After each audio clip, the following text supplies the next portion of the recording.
Sudbury News Talk. I want to show you something. On the morning shift. Anything could happen. Sudbury News Talk on the morning shift.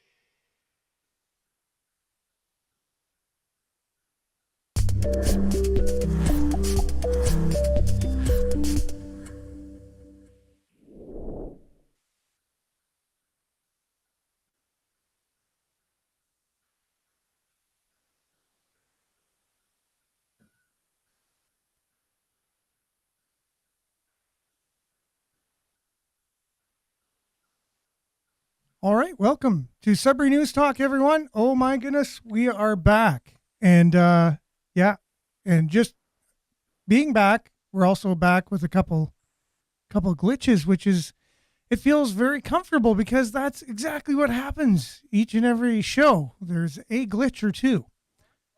Yeah, so look at that, eh? So now I got to put the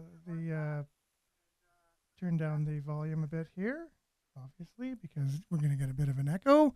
So what happened was the software we use updated and they changed how it works. So it used to just work when you just selected it, you go, but now it wants you to press play on top of just letting it go. So anyways, it's hard to explain. It's just an extra step they just added. So.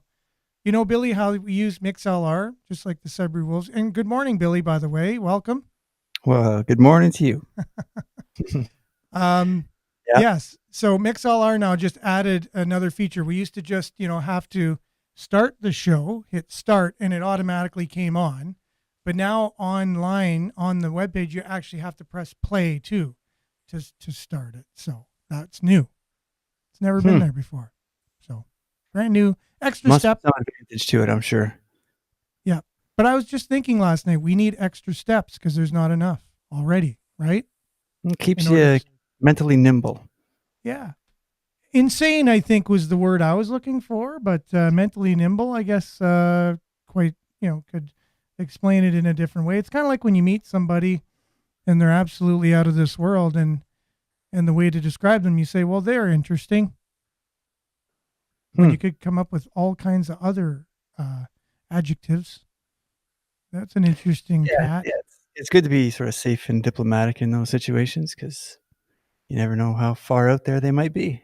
Yeah, that's right. Well, I'd like to welcome everyone. We haven't been on for a bit, and that's been due to internet type issues here at the office. And thanks to the great people working on the internet issues, we're now back up and running. So yes, good morning, Lise. Good morning, Lynn. Let's get our comments ready to go. Thanks for being with us, and thanks all y'all for being with us. And sorry for the pause for the last couple of days, but yeah, we had some internet issues that were out of our control. But now it feels good to be back, and with that theme, it's kind of like a be back kind of a day, right? Because everyone's back to school as well. The big back to school day, yeah. Yeah, I missed the school buses though on the drive into work because I was a little early. You're not missing much. Are you gonna catch some school buses, Billy, on your drive? I don't think so. No, I don't think so. I think I'll be a little bit later going in, so I'll get to miss them too. So I'm a little early, you're a little later, and either way, they both work out for us for missing the school buses, which is good. So yeah, welcome back, and good luck for all you people starting school today, because I know it wasn't my favorite day. Looking back, I don't know, was it was it a day you look forward to, Billy, being back to school? I think up until maybe grade 6, and then it started going on the decline. Yeah, less and less excitement to go back to school as time went on. So you were excited up until grade 6, and then that was. I wouldn't say excited. It was a little more tolerable. Yeah. Oh, interesting. Okay.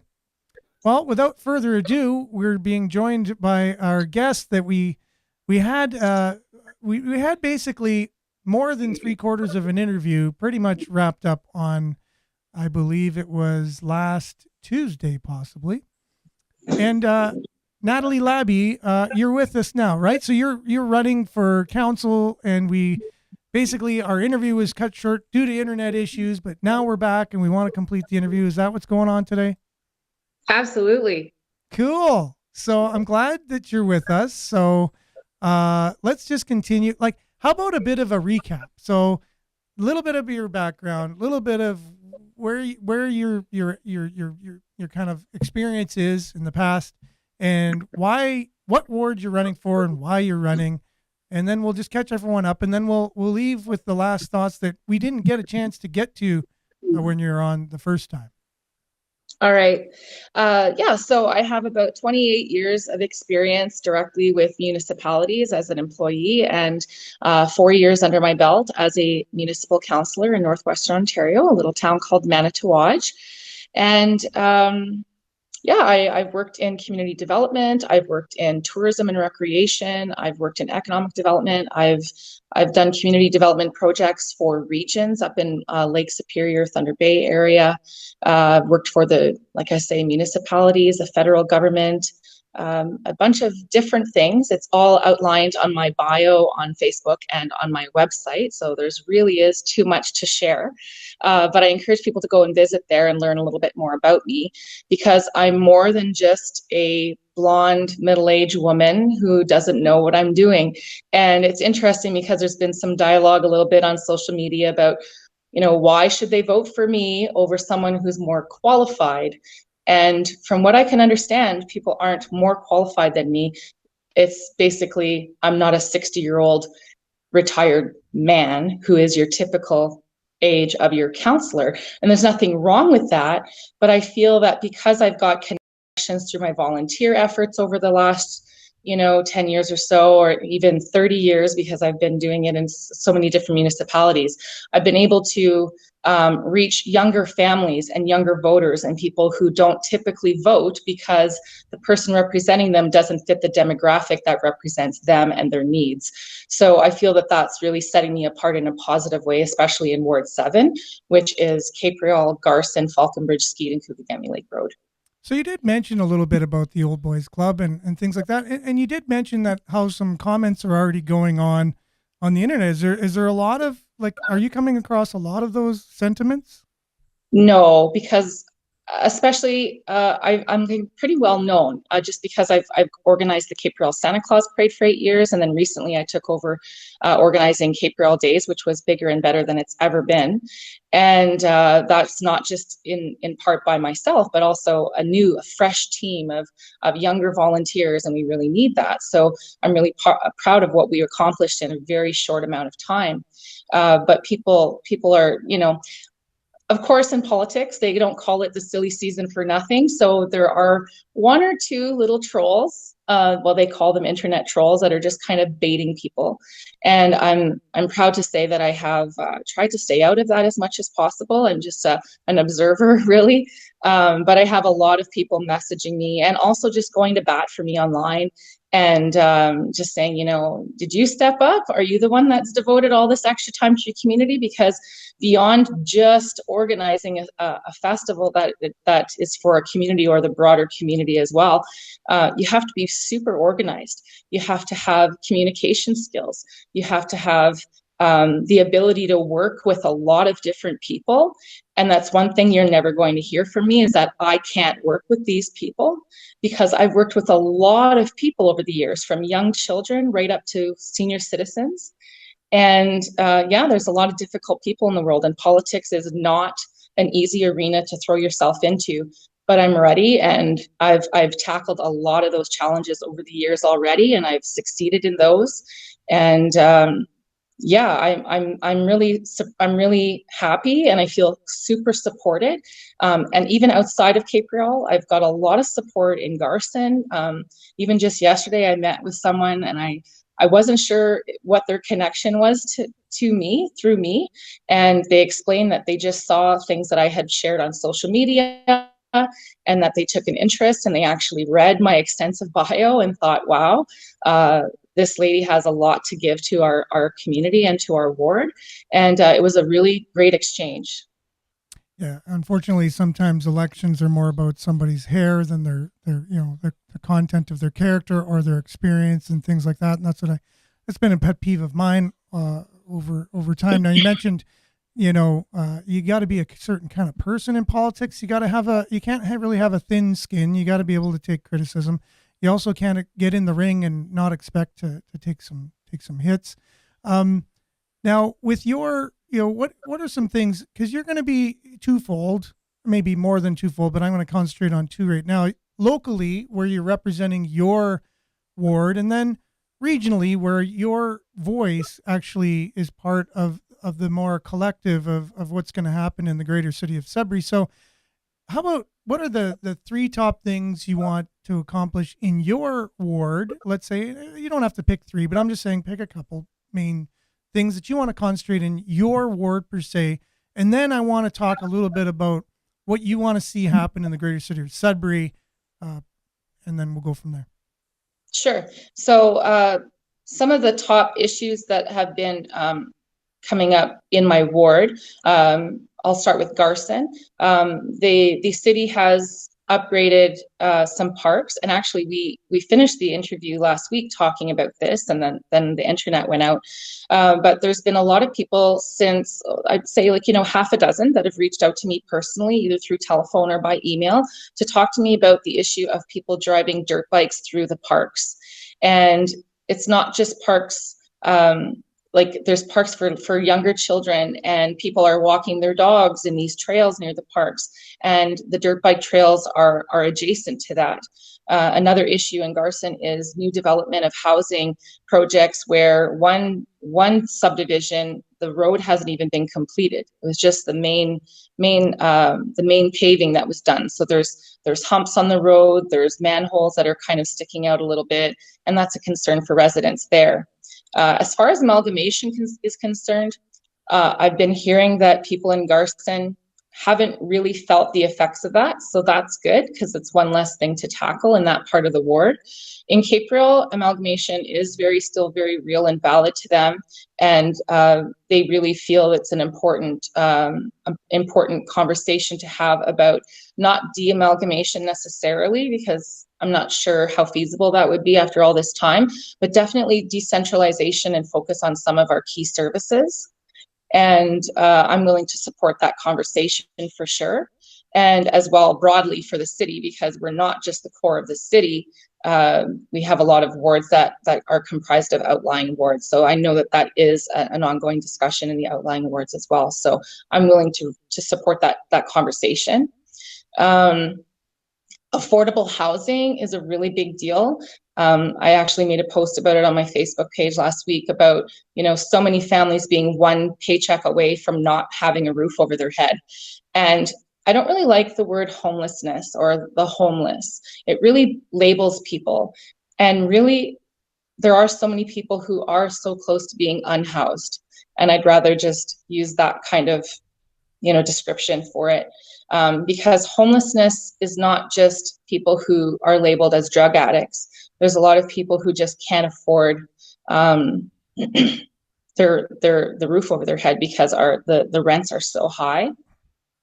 When I was on council in Northwestern Ontario, I sat on a municipal housing board, and it's set up a little bit differently than it is here in Sudbury, as it's kind of like the LHINs, where the LHINs distributes funds from the province out to different agencies to keep healthcare.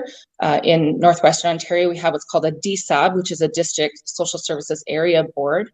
And as much as I have all of that background in economic development, when I diversified my portfolio in 2012, I actually went back to college. And as a result of helping out with victim services, and I really wanted to hone in on my people skills and how I could help people. So I took social services work through Northern College, and that was a focus on addictions and also Indigenous studies. So I'm proud to be able to bring that kind of empathy and compassion and knowledge to my role as a counselor as well, because we have such an issue with it here in Greater Sudbury. And it is kind of sprawling out to the outside areas as well. and we need to be able to have those resources in place to help people. So I really would like to try and figure out, since Sudbury was under their own housing model, is it not possible to have a housing model like a DSAB, just because we are amalgamated and it is no longer just Sudbury housing that we're dealing with. We're dealing with other housing opportunities throughout the entire ward system as well. So I'd like to try and have a discussion about that, because I know that that system works. When I sat on that board of directors, I personally proposed a project, and we were a project in difficulty, and I put together a deficit reduction plan, because in Manitowoc we were one of the projects in difficulties in northwestern Ontario, and it was approved by the board of directors in Thunder Bay. So I'm proud of having those skills as well. And we definitely need to have that conversation. The other last thing that I'd like to talk about is business development and being open for business. It's a trending topic about how long it takes to open a business or expand your business or renovate or upgrade. And we really have to get rid of the red tape that's going on at City Hall. It's not fun to open up the news and see, North Bay is thriving, and why can't Sudbury thrive? Just 2 days ago, I was speaking with a resident here in Cape Breton who used to live in Hanmer, bought property in Cape Breton, has a wonderful idea about, developing his property, his extensive property, to be like an Airbnb and a type of resort. It's taking a really long time for him to be able to get those plans, to get shovels in the ground, and we can't be putting up those barriers to people any longer.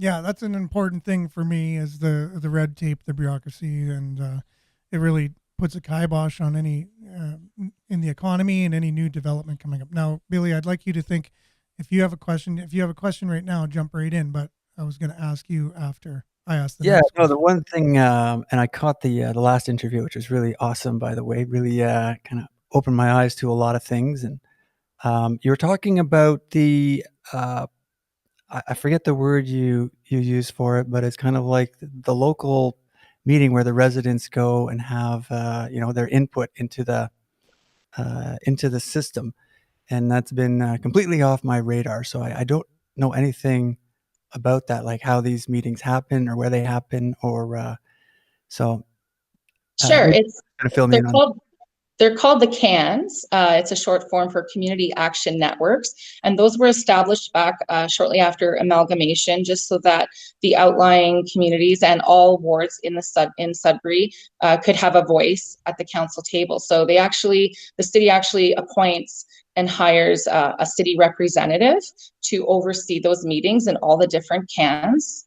And yeah, it's there's an elected type of committee that kind of oversees the CANs, and that's your porthole to city council about issues that you'd like to see. So like I mentioned, a splash pad, a skateboard park. Here in Cape Breton, we'd love to have the promise of our ski hill being repurposed, because there's been delays with that for almost 8 years, and it's just been kind of stagnant and not made a priority. We had a long-term care facility that was supposed to be developed, and it just kind of fizzled out as of 2018, and it hasn't gone anywhere. So the CANs are a really great way to engage with people. I know when I first moved to the area in 2014, I went to a CAN meeting and I was really impressed. There was probably about 50 people there. And now we're lucky if we have one or two. And from other people that I know in the city and the other areas, it's pretty typical to have not a lot of people attend typically. However, if there's an issue that is really important to their quality of life, or you say you're going to start taking a service away, that's when people start getting engaged. So that process is there. We don't have to reinvent the wheel. Myself as a counselor, I don't have to make people come to yet another meeting one-on-one with me. They're available to me at all times. I'm a people person. I'm engaged with people, and I get back to people. So I don't think we need to make people have in their busy lives, give them another opportunity to show up. We can definitely engage them through the CAN process, so that's a community-wide conversation. and we're following the proper procedures to access Healthy Communities Initiative grants that are available. And, you know, there's definitely needs to be some tweaking in the CAN system. But I think that we're going to get there. You know, we just have to have that conversation with City Hall and the other councillors who have their experiences and kind of share what that's been. And I've said on my page that I want people to join my SWAT team. And I think it's really important because before we can make changes, we have to identify the strengths, the weaknesses, the opportunities, and the threats of each one of our communities. And we can't move forward until we do that. And we may have done that in the past, but I think that it's time to revisit that concept because it does work. And, you know, it's visual. People can buy into that. They can be engaged and say what's on their minds to participate in the SWAT team process. And that's where I'd like to start. Nice. So these CAN meetings, they're on the Sudbury website as to like the scheduling, where the place and time of these. Is that where to find out? Well, on greatersudbury.ca, there's information about the cans, the origination of where they started. It identifies the different cans, and I believe it also identifies who the contact person would be for each of those cans. It also would say, you know, typically not the specific dates, but second Thursday at 7 o'clock at this location. And then it encourages people to join the Facebook pages and groups for those CAN committees as well, so that you can stay up to date, connect with them to get even emails if you're not online, you know, on social media, just to get updates on what's going on with those meetings. Yeah. I remember the one point you made at the last interview was kind of jarred me a little bit in the Blind River story about how there's no politicians there, or they had to open up the process again. That's kind of a scary thought. But It is. today, that's why it's kind of important to get people, you know, probably a little more integrated into the system and get a sense of, you know, a little more of the reality and less keyboard warrior. And that was going to be something I was going to bring up. Thanks for bringing that up, Billy. I was thinking, is there anything stopping someone from serving in two councils simultaneously? Because you said that was your hometown, correct? It is, yeah. So I was thinking, you never know. Like if you could serve in two councils at the same time, if there's nothing stopping you, you never know. There's an opportunity. I can only spread myself out so thin. And honestly, I have a full-time career. I'm a senior administrator in a nonprofit organization that oversees programs for senior citizens who are active older adults, which is really fulfilling for me. So when Jim Gordon, who's on my board of directors, he's a former mayor of Sudbury, approached me back in April. I teach him cardio drumming. And he said to me after a class, he said, Natalie, you are such a breath of fresh air. You are so wonderful with all of our seniors. You've made so many changes and positive influence in our center, revenue generating opportunities, and so on and so forth. I really think that you should consider running for council this year. And when someone like Jim Gordon, whether you agree with his politics or anything, he's a pretty influential person in Sudbury still after all these years. He was an MPP for years, and he also has the Order of Canada. Only 7,000 or so people of all Canadians have had that kind of honor bestowed upon them. So you kind of have to take, you know, that for really where it's coming from. So that day I drove home and I thought, you know, when I talked to him about it, I said, you know, Jim, I appreciate that. It's wonderful. It's a great idea. I've had Councillor Mike Jacobo approach me over the last year and a half and suggest me running as well in the ward. And I really don't think it's for me because I like it when people like me. Like, it's important for me. And when you're in politics, a lot of times you're seen as the villain or the bad guy, and that really doesn't resonate deeply with me. But I did the job before, and I was able to balance those out. And he said, and I said, you know, I love my job here. I don't want to leave my job. And he said, oh no, you just join committees where the meetings are in the evenings. We're going to give you flexibility here to, you know, maybe leave a bit early if you need to get to a council meeting, which is only a few times a month. You know, I really think you should consider it. So that's what really spearheaded me into thinking that I could do a really good job because I am connected to the people. And people say I'm so nice. You have to be nice. You got to be approachable, and people need to know that they can talk to you and pick up the phone and call you and not feel like you're bothering them or that their issues don't matter. And I've established that, and I have a proven track record. I had a young man that spoke up online about why he's voting for me. And I don't know the young man, but he's been paying attention. And I was really impressed with that. And he said, actions speak louder than words. And I've been watching, and Natalie has been getting involved, not just in Cape Breton. I've made connections since May the 2nd because I am the only candidate who has been running and low-key campaigning since May the 2nd and taking this job really seriously. I've participated in projects in events in Garson and in Skeet, and I was invited by those groups to participate and not just go for a photo op, Aaron. I'm there slugging tables, chairs, serving people, cleaning up, because when everyone leaves, the work's not done. And that's just who I am. And, I don't have a political science degree, and I don't, I'm not a lawyer or anything like that, but I'm an intelligent woman. I have valuable experience, value-added experience, and I know people. And politics is not just about the bottom line in black and white and numbers. Yes, it's super important, but I would have never been able to hold the titles and positions that I have with either in municipalities or right up into the federal government departments if I wasn't capable on some level of balancing a budget and understanding numbers and being an excellent counselor in Manitowoc representing my community and fighting for us, fighting for our highway completion, keeping our ski hill open. Those are all things that I'm really proud of.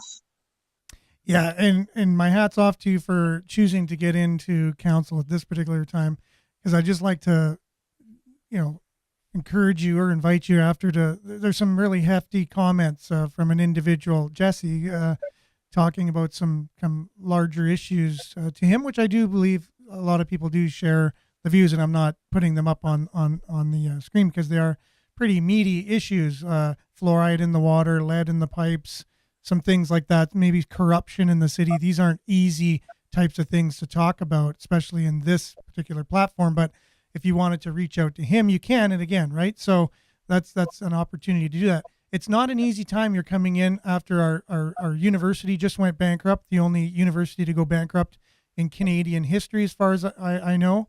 The General Hospital is sitting there with a bunch of lipstick on it, basically. An eyesore as far as a lot of people are concerned, smashed windows, possibly a danger to people going in and whatever, a safety hazard. What's going to happen with that? We don't have a new arena. We're the only OHL team in the OHL not to have a new or refurbished arena.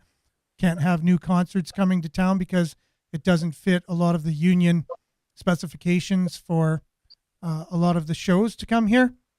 And then we're building $100 million library in the only parking lot we have downtown. So these are a lot of things that I've been talking about with people that those are the main concerns that I'm hearing from people.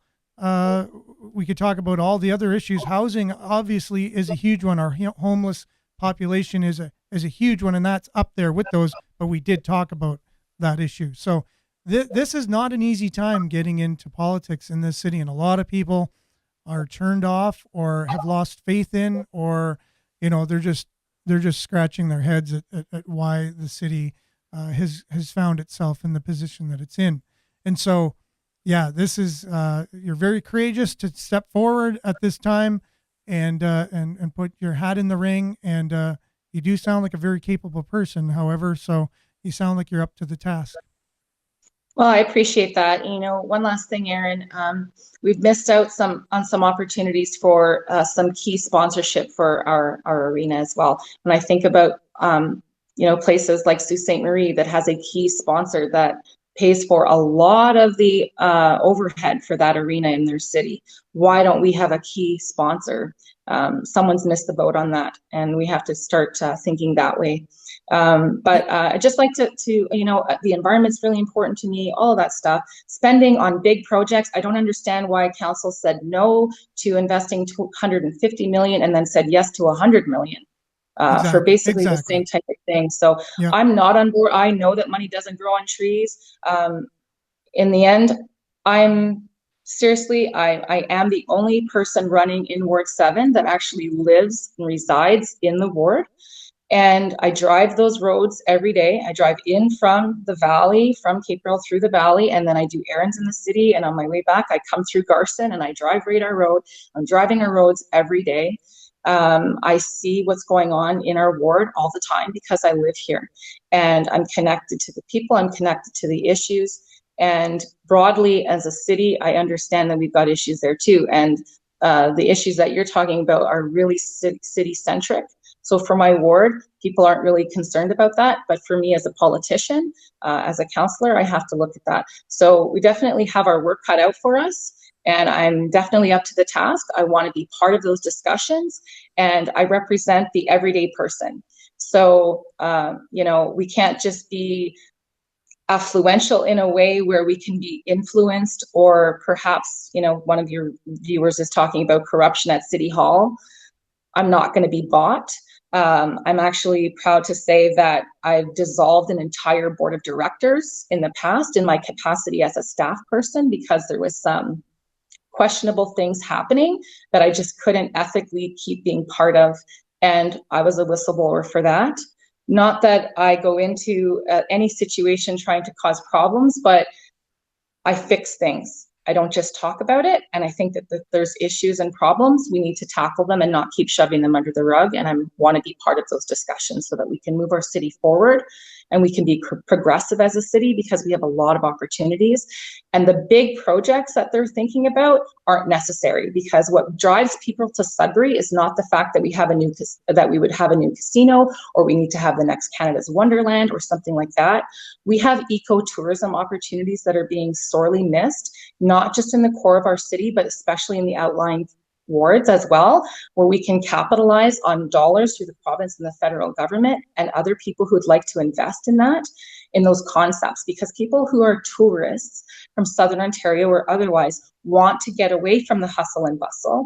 And they've got that great mix here in Sudbury because we've got these trail systems and this ecotourism opportunities that we really need to work with development agencies like Tourism Sudbury and downtown Sudbury, and just kind of figure out what our priorities need to be and what our assets are. I've got strong experience in asset management, and I'm really excited about what that conversation can lead to. Well, you're well spoken, Natalie, and you definitely have the experience, and you just have that energy about you. So if someone wants to read about your platform, they can catch it all on your website, I believe. I have a website. I am going to change it so that it's a little bit, it's easier to find. Okay. But if you're on social media and you're on Facebook, just type in elect Natalie Labbe, councillor for Ward 7. And there's a ton of content there. There's a pinned post. And then there's a lot of the outreach that I've been doing since May the 2nd, because it's been several months where I've been campaigning and just getting to know people and throwing myself into the ward. So there is a lot, but you won't have any shortage of information on why I'm the person that you should vote for if you do live in Ward 7. Just type your name into Google, and whatever website at whatever incarnation you have it at the time should come up, and people should be able to see what you're all about. And I do like the idea of people digging a little bit and finding out who the candidates are, what they stand for, and not just voting for hair, because that's what you get afterwards if you just. I do have great hair though, Aaron. You do. I have great hair. No, I must say, but that shouldn't be the primary reason someone's voting. No, no. Thank you very much. When you're voting for someone, you need to know that they have common sense and that they're great with the people as well. So yeah, they have content under the hair. How about that? Or behind the hair? Absolutely. Okay. Thanks a lot, Natalie, for joining us. Good luck in the election, and we'll be definitely keeping our finger on the pulse. Thank you very much. I appreciate the opportunity. You guys have a great rest of your week. Okay. You too. You too. Bye. Thanks. Okay. Ciao. Bye. Bye. That was Natalie Labbe. She is the candidate for Ward 7, I believe she said. And that's a ward that we're very familiar with ourselves, Billy. I don't know if you're aware of that or not. She's got some great ideas, and she's got the experience for sure. A lot of experience. I really like where she's coming from, and I think we can. She's a great guest. Anyways, we don't have to do. Communicator, boy. Yeah, we didn't have to do much of the talking. Yeah, no, and is very clear, and Yeah. yeah, it gets very clear and makes a good, strong case for her points. And with that in mind, I've sent out an email to all of the candidates, whether they're for mayor or for council, and a good chunk of them got back to me. A good 20% or more of the candidates got back and are also going to be on the show. And so because Natalie had a good chunk of time on the former show last Tuesday and then a week later, it basically takes up an entire show. So now, in order to make it fair for everyone, we're going to make it possible, if you want to be on the show and you're running, basically hang out with us for the show and just a chance to really get to know the candidate, what makes them tick, and whether or not. So that gives people an opportunity to get a good feel for them. Mm-hmm. Cool. Yeah. So we'll be back right after this with a little bit of weather and then some headlines for the last half of the show.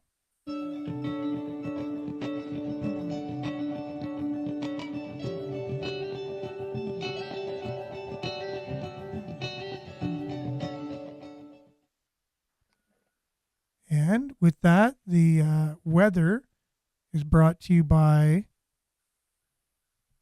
Sudbury Weather. Here you go. So today we can expect 9 degrees currently, and it's about 97% humidity.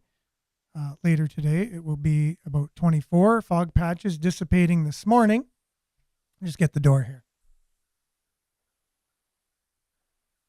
Dissipating this morning, it'll be about 24 degrees, but with the humidex, it'll feel like 26. And the UV index will be 6 or high. Tonight, clear. Fog patches developing overnight, low of 11. And Wednesday, sunny. Fog patches dissipating in the morning, high of 25, humidex 27. So a lot like today, tomorrow. Here's your long range. Wednesday, again, high of 25, feels like 26. Thursday, sunny, high of 25, probably a feel like 26 again. Friday, sunny, and just in time for the weekend, showers. I'm sure everyone's excited for that. So for the first week back to school, sunny and hot, and then a good chance of showers in 40% range on Saturday and 60% range on Sunday. This is what it currently looks like over our skies here in Northern Ontario and in Greater Sudbury. And that's your weather. And we'll be back with some headlines and other stuff right after this.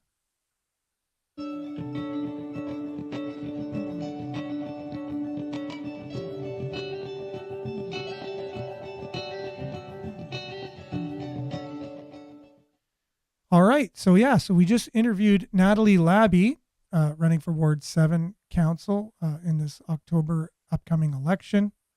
Billy's definitely impressed. And so I certainly was. Yeah. And it was a really good question. One of the things I was wondering about was with these town hall type meetings-ish stuff. When are they going? How do you find out about them? I don't know. They're not, they kind of catch me off guard a lot of times. I'm not aware of them. There's no, Well, that's what I was thinking. I'm probably good Joe Q public in that sense where I don't really pay a lot of attention and, so I don't really go to the Sudbury website to find out where these things are. But, if it was sort of made more into the culture somehow, I'm not too sure. Like, if we had even school trips, maybe, it's to go good to these idea. things, just to try and, sort of get a sense of how the civics works. That's a great idea. And I think maybe depending on the teachers or the place where you're going to school, some schools would. I know I had a teacher who would do things like that with us as a class. I had him for 2 years too. It was really great. And I just watched a documentary called, it was a documentary movie, when they make a true life movie, dramatized about their life. Anyways, it was about Jerry, singer of the Quebec rock band Offenbach. Have you ever heard of them? It sounds vaguely familiar. Offenbach? So probably no. Huge in Quebec, huge. But my teacher's brother was in that band, and he would play the albums for us, whenever they came out with a new album, or just to show us if something came up and said, oh, my brother's band has a song about this. And, He would translate it from French to English for us and whatever. But anyways, he was very much into politics. He had newspapers for us to read at the back of the class: North Bay Nugget, Timmins, Sioux, Sudbury Star, all the papers from Northern Ontario. Encouraged us to read them on our breaks and things, and so catch up, current events, local events and things.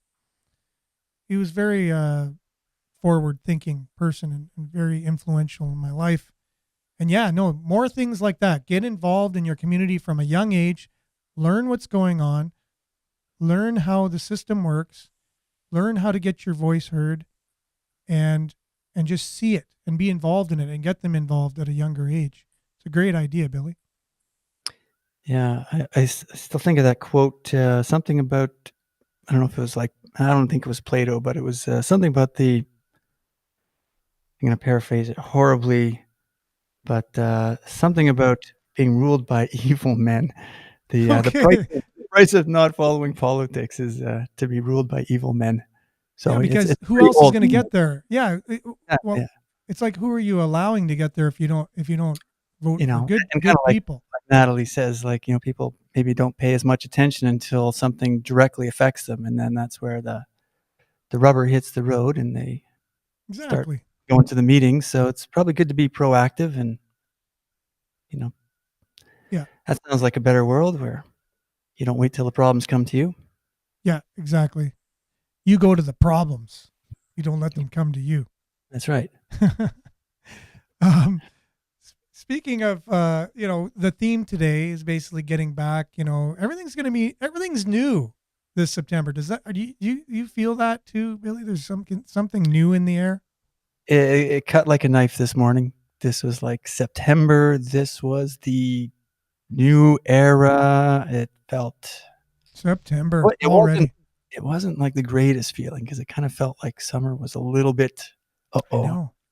in that pocket of time behind me, but it's Yeah. technically not over till 22nd, so it's the mind can bend reality till the 22nd, I'm sure. But getting back to school and stuff is definitely preparing us to kind of gear out of the kind of summer where you feel a little more freed and the weather is That's always been the unofficial end of summer in my mind. And so with new things, you have a new hockey season. So as lamenting as I am for the loss of summer, I'm looking forward to the new season of the Sudbury Wolves, and then later Sudbury 5 as well. So they just played two preseason games. They played in the Sioux, and they played against the Ottawa 67s. So they lost their first game in the Sioux, but they won their second game against the Ottawa 67s. So they split their weekend in OHL preseason hockey. Yeah. Well, that's better than losing both games, I guess. No? Yeah. Yeah. And speaking of back to school, Northern Ontario post-secondary schools stage welcoming events to return in-person classes. This is from CBC. Events planned across the region include Frosh Week, Dry Days, and a great race across North Bay. Are you in for a race, Billy? Did you want to head over to North Bay and join them in that great race? What do you think? No, I like races, but yeah, not that much. No. So again, back to school. The big headline, though, is that there's no, out of all the colleges and universities in Northern Ontario, there's no mask or vaccine mandates this year, correct? What about Laurentian? No vaccine mandate or mask mandate. However, you have to wear a mask in class. Oh, okay.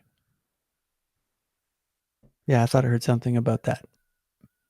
But you don't have to. So you have to, but you don't have to. If for some reason you have an aversion to that or a medical condition or something, they said as long as you're 6 feet away from the next person, it's okay. Well, so yeah, which is good. It gives somebody, no shortage of fluid rules these days. Yeah, but it gives someone an option at least. Let's say you're like, a mask. Mhm. I even find medically or whatever, some people feel anxiety with the mask on, just having it on is, it, they feel anxious about that. Yeah, yeah. Not everything. It's not so binary as Yeah. as it was once made out to be. I don't think. Yeah. And I think, school buses, you don't need to wear a mask. You can. So I guess the new term now is mask friendly environments. Mask friendly, meaning you can wear your mask here and it's Yeah. okay, you know? And, so it's up to the person, but if you're feeling a little bit ill, stay home, do the right thing, and don't go into work or go into school if you're sick. See, I think these types of recommendations resonate more with me than the previous ones of the, burn your house down if Yeah, there's, I don't think you're alone in that. I think you have a cold. that's quite the growing, if not the larger trend these days. So Mm-hmm. But a lot of people, they're cautious, and this is what I like about the way we're going about it now, and if it continues, is that if you are really cautious about it, you have that opportunity to take those precautions, mhm. and you're allowed, and those who don't and those who do can coexist. Some may come up with an argument of that and say, no, it's impossible. Everyone has to take all of the precautions. So I do know that they're encouraging vaccinations, though, and they're encouraging people to be up to date, I think is the terminology they're using, up to date on their vaccinations. I see a bit of a mixed messaging in that. There's a clip on NBC, where they, and Paul Offit, he's one of the big vaccination guys. He was saying, well, they've only done this Omicron test with a few mice. You might want to just wait a little longer until we get more data. And you're speaking of the newly authorized or got the go ahead by the FDA and Canada Mhm. for the new the new Omicron variant vaccine Booster. Yeah, that's right. booster. Yeah. Yeah. It's only been Either tested on booster or mice the so Omicron. far. I'm not too sure if that's the same thing, Mm-hmm. booster or a separate new one, but anyway, it was, you know, seemed like a reasonable caution where, previously you didn't really get too much. It's pretty much a uniform message in the media, so Yeah. feels This is like a bit what of a shift in it to me. does this is this kind of, I don't know, how does this sit with you? So it's all these, wellness and safety and public this, that, and the other, and consult public health if you're wondering about your health and all these things, and in doing that, not one mention of make sure to eat healthy, make sure to maintain a healthy lifestyle. Yeah, no, that's a good thing that's Nothing, not once. overstated quite a bit. I never heard that on any news outlet. Make sure to take your vitamin C. Never heard once. I never heard make sure to eat nutritiously, possibly organic food is more healthy because it has the nutrition of the soil in the actual food you're eating. So Yeah. your body Yeah. will be able to fight off things. But I think, like better. you have a PR background, you know how kind of like the machine works. You sort of have an industry that does a study, or there's a study that's done. It's usually for a new product, like there's not really a lot of interest to go back and do studies, On things that are proven. who's gonna fund you know, the benefits of carrots, right? There's Yeah. the bottom line, that's a money losing proposition kind of thing. Yeah. Either way, even if you come out with a positive thing on carrots, Mm-hmm. it's Yeah. It's not numbers. headline. I don't think, Headlines. Chicken to me, noodle soup when you're sick. What happened to that? Grandma's chicken noodle soup if you're sick, and rest. I haven't heard that once yet. Yeah. Well, I guess we'll have to go with the 100 years of anecdotal evidence on that. Organic chicken, you know, free range chicken. You eat the chicken and then you boil the bones afterwards, and all of the nutrients come out in the broth, and that has a lot of medicinal, and it's super healthy and can actually help you if you're sick, or prevent you from getting sick. No mention of that. Miles says vitamin C. See here. So vitamin C does nothing for you. Vitamin D is the big immunity booster. There you go. See? Well, I don't hear that on the news either. I don't hear vitamin D. I don't hear any vitamins. I don't hear anything other than just take what the pharmaceutical companies are telling you need to be immune, but you're not, because you can still get it. So it's the whole thing I don't understand. Yeah. You'll still get it but there's no other alternative. That's the only alternative. And, so it's just weird. I feel like it's I don't know how true this stat is, but watching some of the American media, it sort of makes sense that I think about 40% of the revenue for a lot of the mainstream networks comes from pharmaceutical. Mhm. So you got to figure that relationship, and I think we've seen, either in documentaries, some cases 60 Minutes will do a piece on it where, you'll see something gets damning to a part of the industry, and the industry kind of makes a threat to the network, say, "Ooh, Well, it's funny we're you gonna mention follow that, because I heard something like 75% of the advertising revenue right now in mainstream media comes from the pharmaceutical industry. Oh, well, that's way bigger than what I heard. So Yeah, I heard 75%, and maybe that's in a particular niche of media. Maybe that's just news media. I don't know. That might have been just for the news stations, whether CNN or Fox or, CTV, 24-hour news. They right, do have a lot of, pharmaceutical commercials. So like you said, though, there's an industry there, and there's nothing to be made off oranges per se. Orange juice, it's going to cost what it's going to cost.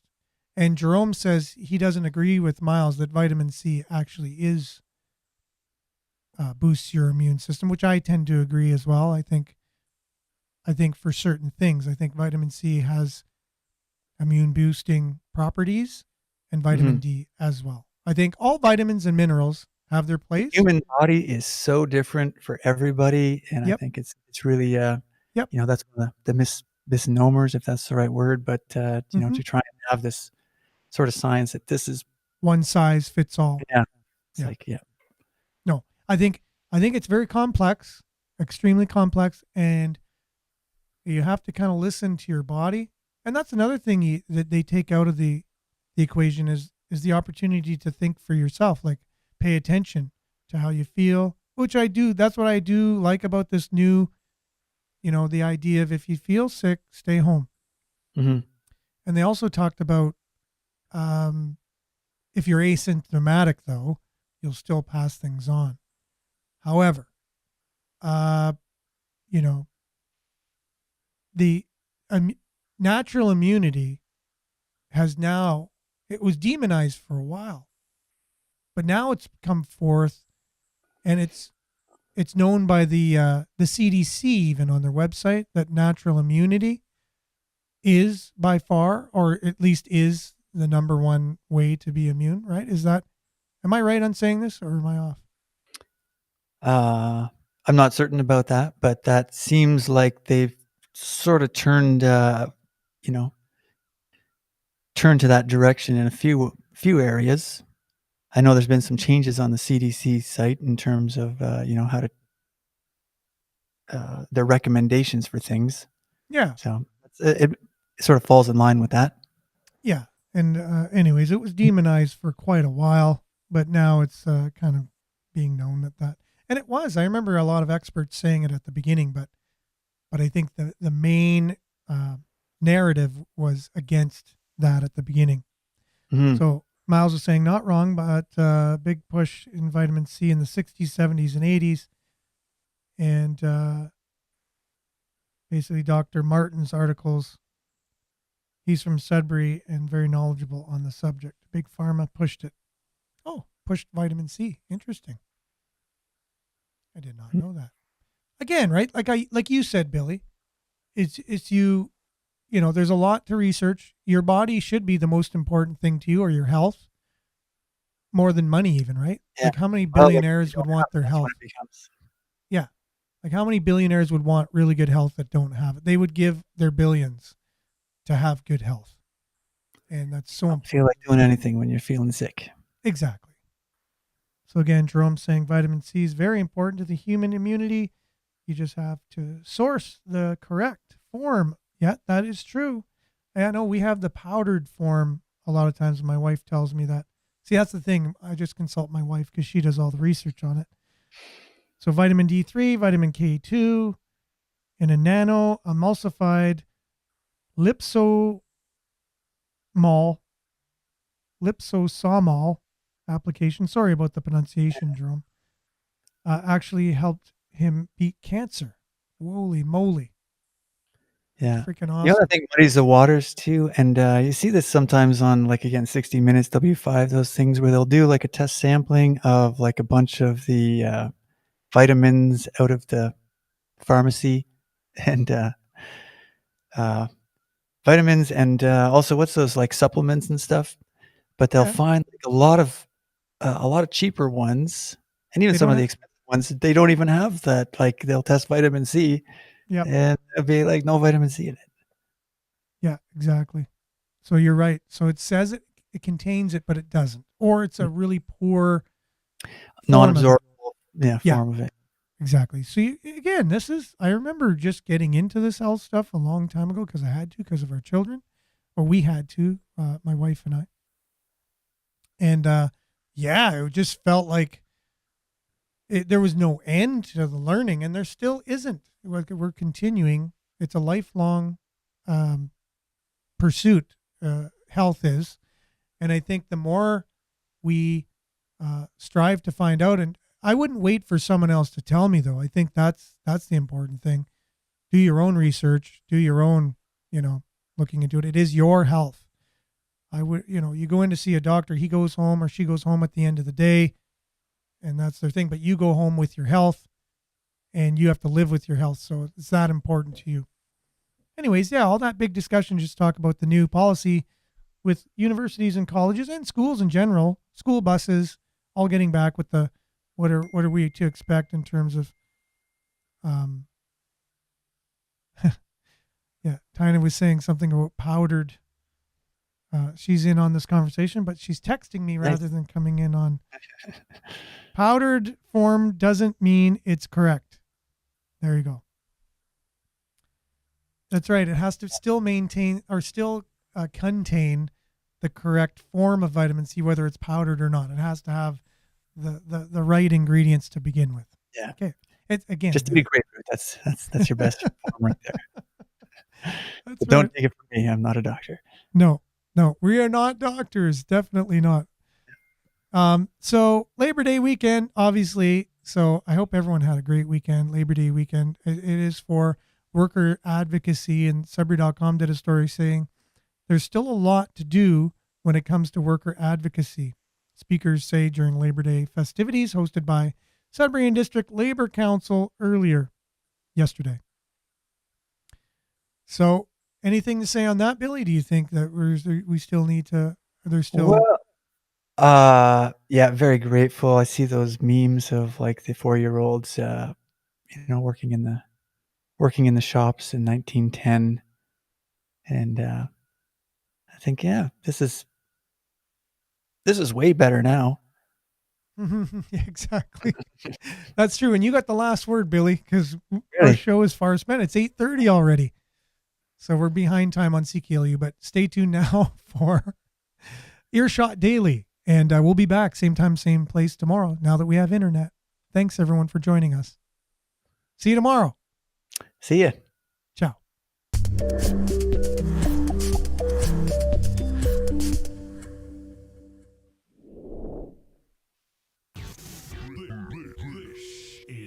Free news talk on the morning shift.